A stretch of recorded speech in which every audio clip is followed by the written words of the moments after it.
With the new Lubricus lubrication system, Grutzner GmbH presents a new type of lubrication system, which closes the gap between single-point lubricators and a central lubrication system.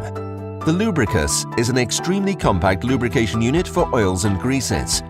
The lubrication system operates either autonomously with a battery pack or via an external power supply. The Lubricus is available with 1, 2, 3 or 4 outlets to ensure the right medium is available to choose from for every application.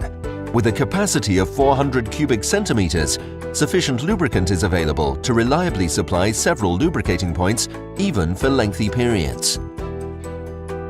The simple version optionally has 1 or 2 outlets. Other models with a modern control concept have an optional 3 or 4 outlets.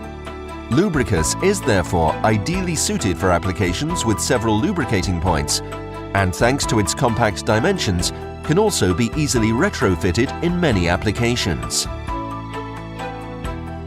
The lubrication unit operates reliably within a temperature range from -20 degrees Celsius to +70 degrees Celsius, and pumps the lubricant to the lubricating point with a pressure of up to 70 bar. Thanks to the new technical implementation of the powerful feed pump and the lubricant reservoir, fluctuating ambient temperatures are no problem for the Lubricus. Special additional lubricating pinions and lubricating gear wheels made of PU material are available for supplying open gearing and chains. The chain lubricating pinions are available for simplex and duplex chains.